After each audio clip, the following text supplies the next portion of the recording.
آپ نے جو ہے نا ہیلتھ کا بھی مسائل کو دیکھنا ہے. جس طرح آج کل ہیلتھ کے حوالے سے اگر بات کرے ملازم پہ تو یہ بات کرتے کرتے میرے خیال دن ختم ہو جائے گا, بات نہیں ختم ہوگی. سب سے پہلا ہم جو سمجھتے ہیں ملازم کے لیے کہ وزیر اعلیٰ صاحب یا موجودہ جو کیبنٹ ہے, گورنمنٹ ہے, بیوروکریسی ہے, کہ all Balochistan clerk and technical employees association کے لیے جو ہے نا ایک کالونی کا قیام کیا جائے یا اعلان کیا جائے, تاکہ ہر ایک ملازم کو اپنا جو ہے نا گھر کا چھت یا سایہ مل جائے. اس میں جو ہے نا یہ ایک تو کرائے کے گھروں سے جو ہے نا ملازم کا جو ہے نا جان چھوٹ جائے گا. دوسرا یہ کہ گورنمنٹ کے لیے ایک اچھا نیک شگون ہوگا. جیسے پنجاب میں ہے, سندھ میں ہے, KPK میں ہے, ملازمین کے لیے مختص کی گئی ہوئی کالونیاں ہے یا ہاؤسنگ سکیمز ہے, تو اس کے لیے ہمارا وزیر اعلیٰ سے گزارش ہے all Balochistan clerk and technical employees association کے لیے ایک زمین کا اعلان کیا جائے. کاکڑ صاحب, اس وقت تک آپ کے ایسوسی ایشن میں کتنے محکمے اور کن کن اضلاع میں فعال ہیں؟ ہمارے سبی میں جو ہے نا کیبنٹ کام کر رہی ہے, نصیر آباد میں کیبنٹ کام کر رہی ہے, صوبت پور میں ہے, لورلائی میں ہے, نوشکی میں ہے, چاغی میں ہے, مستنگ میں ہے. تو گوادر میں ہمارے ساتھ لوگ رابطے میں ہیں کہ بھائی آپ آ جائیں. پسنی میں ہے, ارماڑا میں ہے. تو بلوچستان کے حد تک ہم نے یہ اس چیز کا درد سمجھا, ملازم کا درد سمجھا کہ ہم بلوچستان کے حوالے سے تنظیم بنایا جائے. پہلے ہم آل پاکستان کلرک ایسوسیشن کے ساتھ تھے. اس میں ہم نے یہ ضرورت محسوس کی کہ بھائی ہم چاندہ اکٹھا کر کے ملازم کا جیب سے 100 روپے نکال کے ہم اسلام آباد جا کے جو ہے نا اپنے اسی چندوں کو ہم خرچ کر لیتے تھے, لیکن وہاں سے بھی خاطر خواہ اضافہ نہیں ہوتا تھا ہمارے تنخواہوں میں. آج ہم یہ ضرورت محسوس کر رہے ہیں کہ ہم بلوچستان کے روڈوں پر نکل کے آئے. صوبائی خود مختاری کے بعد جو 18ویں ترمیم میں ملا ہے, ہمیں ہماری بلوچستان گورنمنٹ سے یہ درخواست ہے کہ ملازم کے لیے خاطر خواہ اضافہ کرے. آنے والے بجٹ میں ہم ایک الائنس بنانے جا رہے ہیں جس میں تمام ملازمین کو ہم نے شرکت کی دعوت دی ہے کہ آپ ہمارے ساتھ آئے.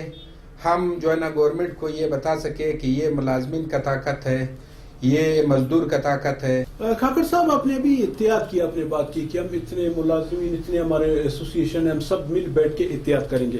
ہم دیکھتے ہیں کہ اکثر تنظیمیں ٹوٹ پھوٹ کا, مطلب 1-2 سال کے بعد ٹوٹ پھوٹ کا اس میں وہ شکار ہوتے ہیں, تقسیم در تقسیم ہوتے ہیں. کیوں یہ ذاتی مفادات کی خاطر اس طرح ہوتا ہے, کیا ہے یہی ہماری بلوچستان بیوروکریسی کا چال یہی ہوتا ہے کہ تنظیم کے اوپر تنظیم بنائے جائے, تنظیم کے اوپر تنظیم بنائے جائے. لیکن ہم نے ابھی ایک بیڑا اٹھایا ہے کہ بھائی سب تنظیموں کو اکٹھا کرے. ہر ایک تنظیم ہمارے لیے معتبر ہے, جو بھی چاہے وہ اس میں لوگ ہو یا نہ ہو. تنظیم ہوتا ہے, تنظیم کسی کاز کے لیے کام کرتا ہے, کسی سے ہمارے اختلاف نہیں ہے. تنظیم بننے چاہیے. ہر سوسائٹی میں جتنے بھی پڑھے لکھے لوگ ہیں, جتنے بھی دنیا کے ممالک ہیں, اسی میں تنظیم اسی وجہ سے بنتا ہے. جہاں جائز مطالبات ہوتے ہیں اس کے لیے تنظیم بنتا ہے, اس کا سربراہ ہوتا ہے, وہ جا کے ڈیبیٹ کرتا ہے, وہ جا کے اپنے ملازمین کے لیے, اپنے کاز کے لیے مراحت حاصل کرتا ہے, اس کو لا کے جو ہے نا اپنے لوگوں میں تقسیم کرتا ہے. کھاکر صاحب, یہ مختلف محکموں میں کیا ملازمین کے لیے جو ملازمت کا ایک کوٹا ہے وہ ہونی چاہیے؟ ملازمت کا تو کوئی کوٹا نہیں ہونا چاہیے. ملازمت تو ایک روزگار کا, بلوچستان میں جیسے آپ کو پتہ ہے کہ اور کوئی روزگار کا مواقع نہیں ہے, فیکٹریاں نہیں ہیں, اور کوئی ایسے سرمایہ کار لوگ یہاں نہیں آتے جو فیکٹری لگا سکے, جو انڈسٹری لگا سکے.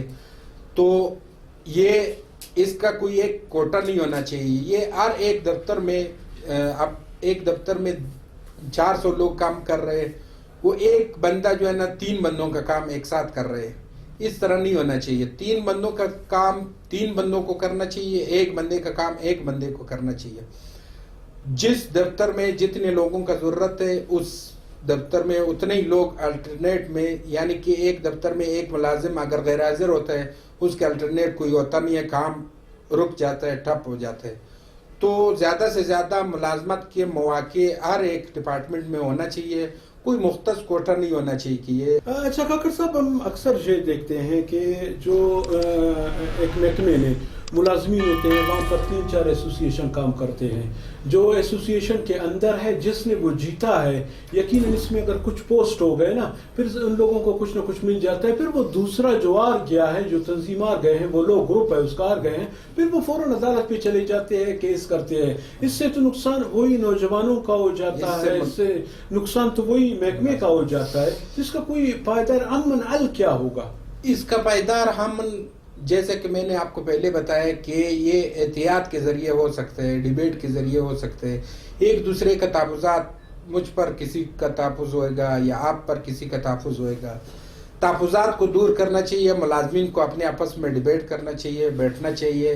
1 کیبنٹ 1 ڈپارٹمنٹ ہونا چاہیے تاکہ اس میں اس کا مسئلے ایڈریس ہو. ہر ایک ملازم اسی کیبنٹ کے پاس جائے کہ بھائی میرا چھٹی کا مسئلہ ہے، میرا ہیلتھ کا مسئلہ ہے، میرا ایجوکیشن کا مسئلہ، اسکالرشپ کا مسئلہ ہے. تو ہر ایک ڈپارٹمنٹ میں 1 کیبنٹ ہونا چاہیے.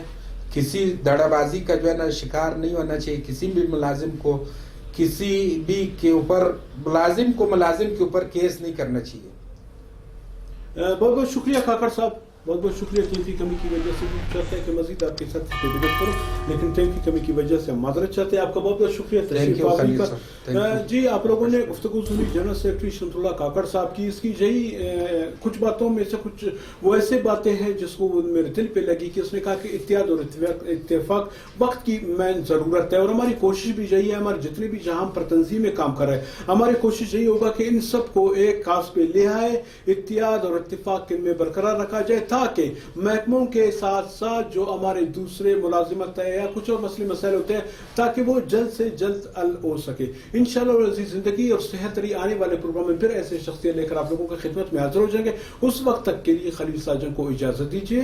اللہ حافظ.